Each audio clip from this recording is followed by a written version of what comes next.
Bliss and power every minute, every hour. AnkhBishop gang is calling on the scene, showing love, just getting off of the day gig. A little fired up because I can't find my other lighter. I gotta use this little raggedy ass lighter for right now until I go in the store and plan on getting another one. But I just want to chop it up, break some bread. Heart's a little heavier today. It's more so what's in the air, but if it's in the air, it's for you to process it down here. But that's how. So you if it's in the air, and you know it's in the air because yesterday or hours prior, you was feeling fine. Then the next day, out of nowhere, you feeling some type of way. You done ate good, you ate what you're supposed to eat, and all that good stuff, and you still feel some type of way. Then you need to understand that it's in the air. So if it's in the air, then you understand why could you be feeling some type of way. Why could you be feeling that way? So that you can make sense out of it rather than expressing through it what is not yours, because it was in the air. It didn't come from inside of you per se, like an actual situation, because like I just said, you was just feeling fine a few days ago, just feeling fine yesterday. Now all of a sudden you didn't got into an emotional rut. It's like, so you have to be clear to distinguish, like, what are your vibes and what are the vibes that's coming from the air that you could identify if you wasn't finally tuned into yourself. So I have gotten better at feeling those dynamics, and then going to research what is the placements in the astrology world, and then accurately identifying those feelings and those vibes appropriately, right? But I wanted to make a video today to just remind you of these facts, of the distinction and the discernment of your energy and someone else's energy. But I wanted to go into a little more personal today. I'm gonna spark this garb up in a second, put the phone down, spark this garb. I want to go a little more personal because I really don't. I typically speak vaguely, but I wanted to just touch on something personal so I can just release it from my heart. Because I've gotten to a space where I'm kind of nervous to deal with my wives that are in my heart, because it feels like most of them, the women in general,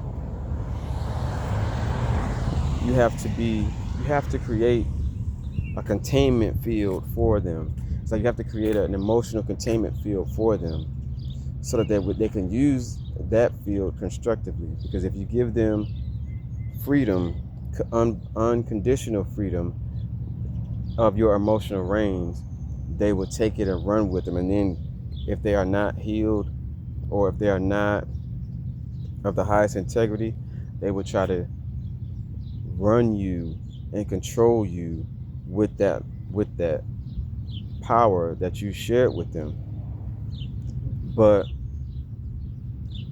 it would be your fault. It would be an undoing that would be your fault, because you didn't create an emotional containment field before you allowed a woman to come into your space.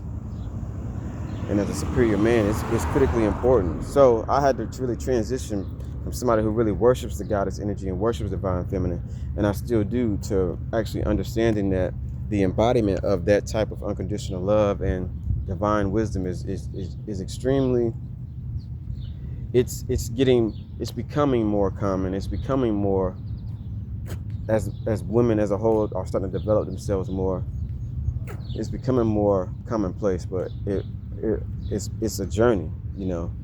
And I'm 41 years old, So that generation of women is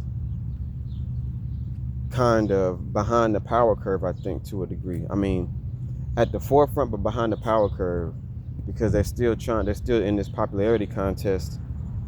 And in the melanated world, they're kind of in a popularity contest with a toxic culture. So it's like, and then when you go to the younger generations, it's just like they are very much aware, but their forwardness in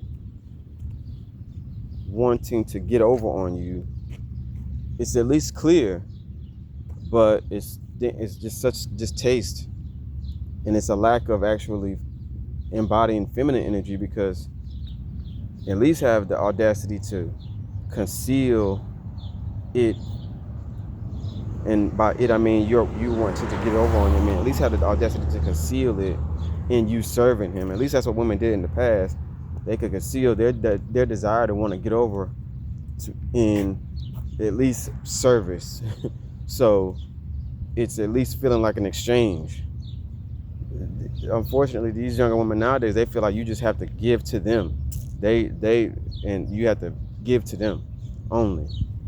And you might get something in return. Or you will get what you desire in return, but it's not like a serve first mentality, because they feel like, they're speaking for women that have been abused for centuries, and now they're standing up for those women who didn't have the ability to speak up. It's like, no, listen, a lot of women spoke up. A lot of women chose not to speak up, and it actually worked in their favor, because they were still able to magnetize somebody who would serve them indefinitely, because they was able to choose appropriately to begin with. They was able to discern appropriately, choose appropriately, and then love on their mate to the point where he knew he was loved. He knew he was supported in his hardships and going through life, and that support alone is priceless. So it makes you want to give that woman everything that you can give her.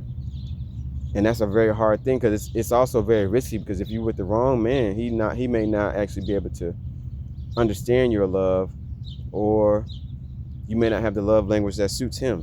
So you'll be investing and pouring into him, and then it's not effective, because it's not his love language that he needs to really be able to feel seen, heard, and felt.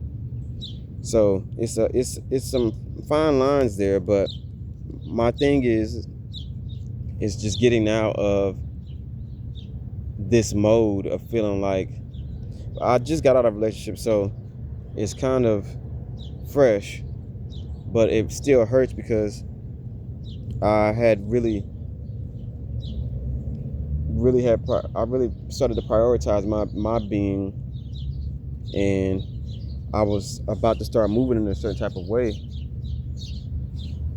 and by certain type of way, I mean like more in a polygamous fashion.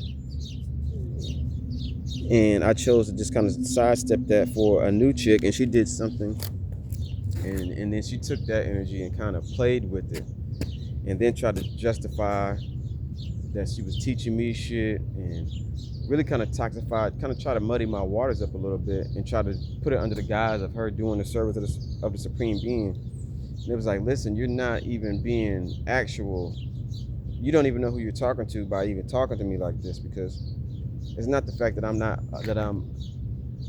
above growing or I'm above reproach. That's not the thing at all. It's the fact that I'm very tuned in to the Supreme Being. Like, that's my utmost passion, is to understand the occult realm and to understand the unseen realm, which is where the Supreme Being operates from in fullness. Certainly in the physical realm as well, of course, but it's a lot of things that are done in the unseen realm that are not visibly understood. It's like you have to take time to delve into those mysteries. This is why it was this systems of initiation, so that you can get into deeper levels of understanding. And those deeper levels of understanding, they increase the magnitude of your field, your energy, your awareness, your beingness, because you're learning about more of yourself.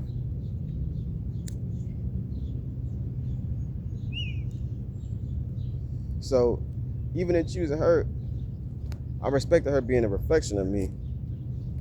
I just didn't respect her trying to feel like she could just rule over me and love me into the learning that you desire. Love me into the learning that you desire. Like, don't try to teach me into the lessons, because that's more of a dominant move. And if you try to dominate a dominant, you'll find out that you're gonna butt heads. So I shouldn't have to butt heads with the woman that I chose. I butt heads out here in the world, and it's very sparingly. But of course, that just comes with life. You're gonna meet eye to eye with somebody who has a difference of opinion, and that's okay. We can agree to disagree. We can talk through it, and then we can agree to disagree. So that's okay. The problem is when you have consistently showed a disagreeable attitude, and not just with me, but with people, all sorts of people that were in your world before I met you. Now I know it's not me. It's how you maneuver. So I have to take that into account when you say, okay, well, I was brought into your life to teach you lessons. Listen, if you were brought through my life to teach me lessons, and you're my teacher, you're going to talk to me in the way that's best for me to hear. And the Supreme is going to give you that voice, those words, all that you need to give me what I need. Because that's the love the Supreme Being has. The Supreme Being doesn't just teach you. We're talking about the Supreme Being. There's various aspects of beingness, but the Supreme is going to give you what you need in the way that's best digestible for you, because that's the unconditional love the Supreme Being has. And a lot of people never felt this type of love before. And the thing is that this love is generated by the gratitude and the appreciation for the infinite creator, the grand architect, and the studying of and a devotion to the word. And the word is scripture that transcends timelines and ego. Scripture is the word of the Supreme Being, and it always transcends timelines and ego. This is why you can have so many doctrines from hundreds of years ago, and they'll still hit like they was written in this era. It's because they was channeled through the soul, through the authenticity of the soul. So my point in saying that is that I kept trying to reiterate to my last girlfriend, my wife, the woman I married, if what you were talking to me about, if you have lessons from me that are given to you from on high, from the Most High, know that the Most High is going to make sure you have the words in the dialogue, the words in the tonality to be able to really sink those words into my heart. I'm not going to resist, because you're going to say things in such a way that I know is coming from God. And it's not because you're sweet and flattery. It's because you're mindful, and you're not being offensive to me, because you know that offending me is going to put defenses up. So you would take into account how I feel if these lessons are for me. If these lessons are not for me, but they are for you, the lesson is you sharing, then you will be able, you can feel like you can say things however you want to say it and it be justified. And I can respect and understand that too, but let's be clear about what's going on. You're not doing this for me, you're doing this for you. So that's the part that I was really trying to get her to dial in and understand. It's not the fact that I'm even spazzing on what you got to say. All of what you got to say could be true. It could be true. And I would take it at face value. But what I'm telling you is how I feel. And when I tell you how I feel, that's not honor. That's not honor. And you still feel like you can say things that will offend me, and not just offend me, but offend my friends and family, like the people that I care about, people that I've told you that I care about.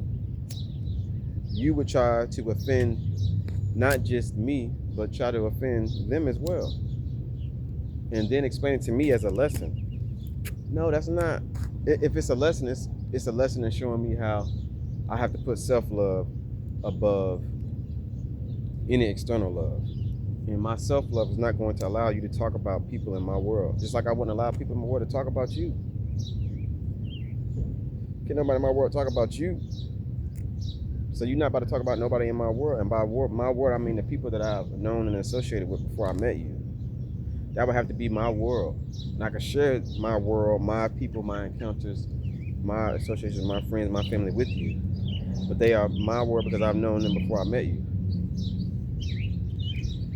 But if I bring anything into your world, I need you to love what I bring into your world. Like somebody did for her. Somebody did that for her. She said that she ended up hooking up one of her best friends and her stepbrother. To the point where they got together and they had a child and are married. So that's a great appreciation of you. And it's a great representation of appreciation for you, because she not only was able to really vibe with who you introduced her to, she was able to actually like completely harmonize with your stepbrother, your family. So my point in saying all that is I can hear the difference. The spirit of truth it's a very fine frequency. It's the finest.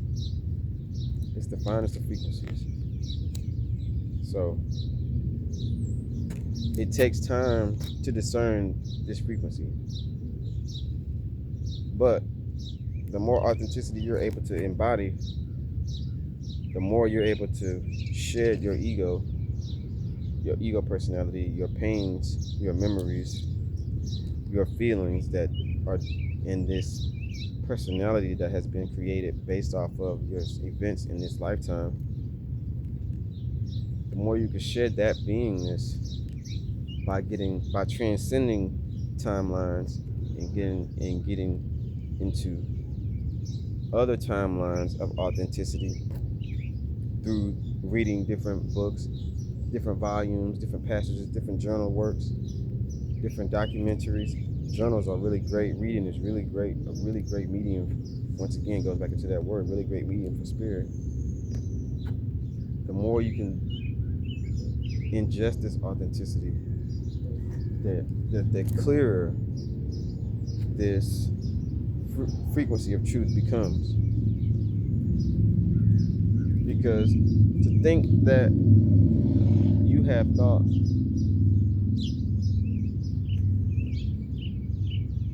only thoughts that nobody else has ever thought before is very egotistical. It's very egotistical to think that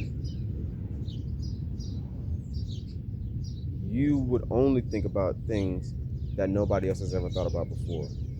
Like all of your thoughts are original. Like all of your thoughts are original. A lot of them may be original, but not all of your thoughts. So there have been many scores of people who have written and expounded on their thoughts. And in studying those thoughts of people who have lived in other timelines, it allows you to get an in-depth look at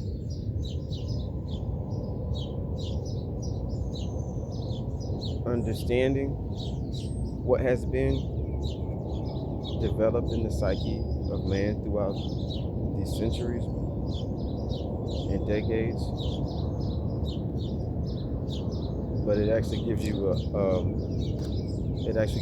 point of reference beyond your current dynamic, your current paradigm.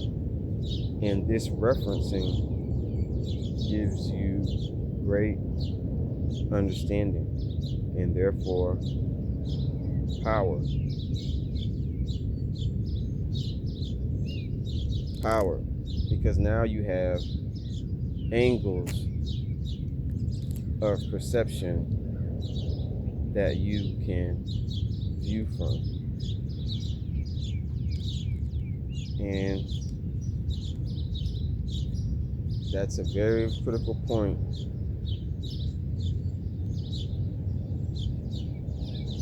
in circles. If there are 360 degrees in a circle, and a circle seems to represent wholeness and completion in full balance and harmony, then angles of perception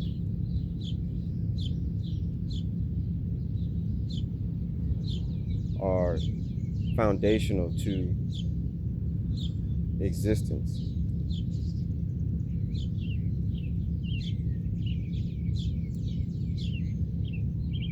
So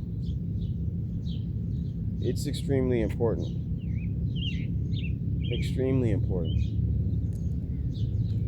to give grace to all of your experiences and opportunities to be able to connect with other people and connect hearts and minds with other people. It's really a blessing and an honor, because everybody's not able to do that. It's really a gift that you should always honor. You should always honor. So I just thought it was interesting that you could be talking to somebody very clearly and they can actually not hear what you're saying. And you can be breaking down and restructuring what you're saying. And it just doesn't make sense because you've got different frequencies taking place. So now, when you talk about frequencies, vibrational makeups, as a result of the frequency, we're talking about a deep thing. Because a lot of people, unfortunately, do not understand how important it is to be mindful of what your senses take in. To be very mindful of what your senses take in. You have to be mindful of your body outside of this physical body and what that body is composed of and how it is composed, especially relative to this experience of being in an avatar body. That is a very deep thing to understand, is how that body is composed relative to you in being in this body. Because that body is supreme, incorruptible.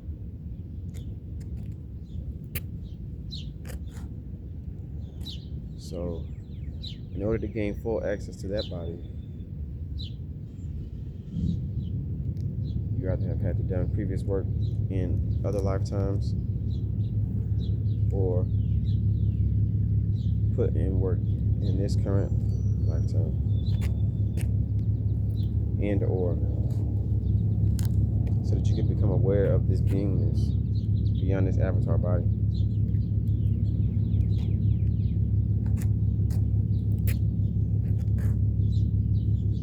So you have to be very mindful of what the senses take in, because this is how you build this body, this spiritual body,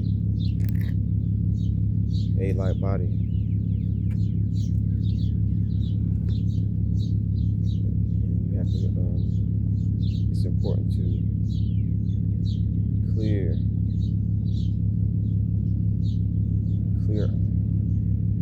transmute. I'll say it's important to transmute and understand in full comprehension of your situations what exactly took place and how did you grow from it,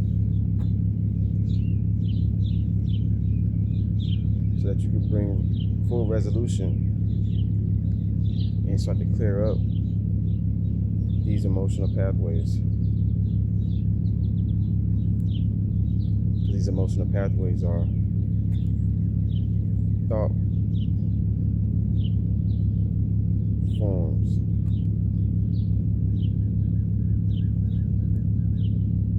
So, yeah, it's very, very critical. These are very critical dynamics of existence that we have to understand, so we can live a full and complete life. Hey,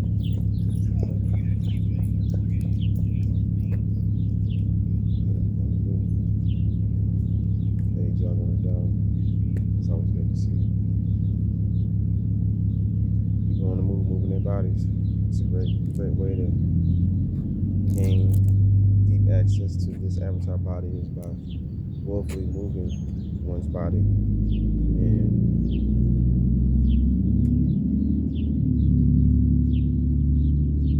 exhausting one's breath and pushing one's body to the limit. It's a great way to dominate the body in such a constructive way. Yeah, but this is how you build your spiritual body, is the point. Through direct usage of will, and very intentionally living. But I said all of that to say, I'm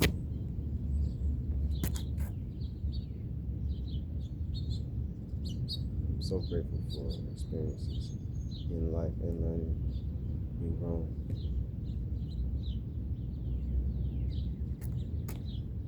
Grateful for my experiences of fortune and that of others as well. Everyone be blessed in every single way, shape, or form. Very excited about life. Very thankful, very appreciative of this journey, this growth. Yeah, but that was ridiculous, you know.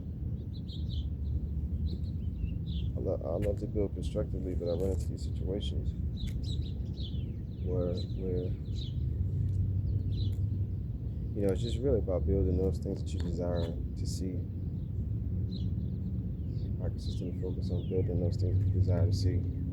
You begin to magnetize those individuals who are best fit for your grandest vision.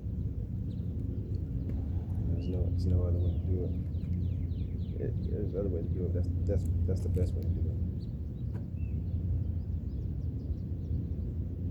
Yeah, that's the best way to do it. Because these people are really authentically, more times than not, you know, they're authentically drawn to who you are, you know, and what your services are, and what you have to offer, how you're directly contributing to the public. You really get to link up with your soul family. Yeah, you really get to link up with your soul family. So I'm thankful and appreciative for all the soul family I have met and all the soul family that's to come. Thank you for being who you are. I love my family, in blood and in spirit. So thankful, so appreciative. know who you are. Let's keep growing. But yeah, so I had to really change up my dynamic of how, because I already kind of felt like I want to call it polyogamy. Like I don't want to call it the other word they call, I guess, polygyny or polyamorous. I don't call whatever I'm doing, whatever, I don't define whatever I'm doing with the name that's already in the public, because I didn't create that, but I am me. So I don't need someone to, you can give me ideas and concepts, but I don't need to use it to define and term what a thought is for me, what a way of being is for me. I don't want that. I don't need that, and I won't allow that. So yeah, it just showcases a lot of maturity, a lot of maturity on both aspects, on both counterparts, both archetypes, the male and the female. This poly lifestyle, this polyogamy. It's you see a lot of women who are really they're loners and they don't want to be, and a lot of time it speaks to certain types of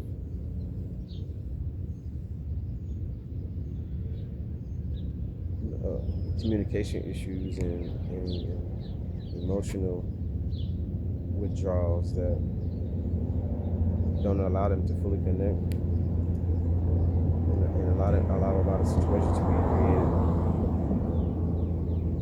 through different, like, female banter and bickerings. A lot of them can't get along with other females, so and it's because they can sometimes be completely irrational and try to justify the irrationality because of how they feel, and they won't, and they'll, so it's just something you have to be really, really careful of, because you can't really deny those feelings, So it's quite a dynamic. You have to find women that are very, very clear in their emotional spaces, very important. So this emotional maturity is what allows them to be comfortable with some of these dynamics that come with a high level of irrationality in just the whole makeup and beingness of being a female. But now using this irrationality in a good way, you could say, because a lot of women do have this capacity to even see, share their, like share their husbands or their boyfriends, with other women. A lot of women do have this. This has been going on for centuries. It's not like it's a foreign concept. It's just foreign in this paradigm, especially this social paradigm in America. But it really creates a lot of balance and constructive dynamics are able to get put in place a lot easier, because you have, it's just certain dynamics that are obvious, and the fact that it's consistently so opposed, it's like, no, that's not coming from logic or what makes sense. That's coming from people feeling a certain type of way, and it's okay to feel how you want to feel, but to say that something is like a certain type of lifestyle, family lifestyle, is against the order of the Most High is a very just disrespectful thing to say. It just doesn't make sense. You're trying to put that type of limitation on care. Why would you do that? It just doesn't add up to being in alignment with the Supreme Being. And once again, these things become obvious when you start to have certain discussions with people. They really get into their feelings, and they don't like to honor like what has happened in the past and what is happening. And that's okay. That just means it's not for them. But to me, it's just starting to make the most sense. I've always felt like I've had that poly energy. I just really adore and worship the feminine archetype. And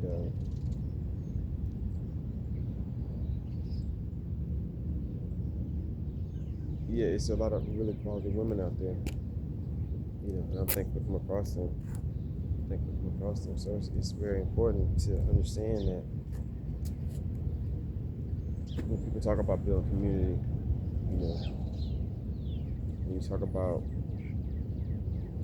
what communities are, people want to change society, they have to understand what those foundations are, how they're made up, you have to understand what those foundations are, and those foundations of society are made up from families and community. It's just really clear and simple. So the more harmonious and larger families that you can have that are really sovereign in their capacity and really building, you can really start to just obviously build empires and structures of legacy that really that just transcend a year or two. They go far beyond a year or two. So it's obvious. It just makes sense. It's not any offense to the woman, or to say that she, it doesn't even make sense how that could even be considered, that she can be considered less than. It's not the fact of her being less than. It's the fact that she has a different type of build, a whole different type of construct, a whole different type of just a different archetype.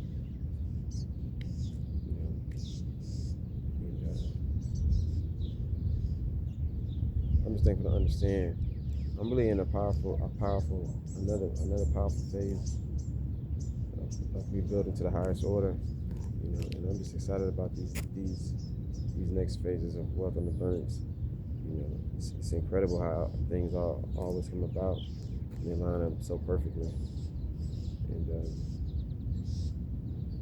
that's what's been happening. Everything's been lining up so perfectly, so perfect. The grandness of luck and fortune, and it's been like that for quite some time. It's going to continue to be like that because I live in harmony with the Supreme Being. All thanks to the Supreme Being. All thanks and grace. What's that?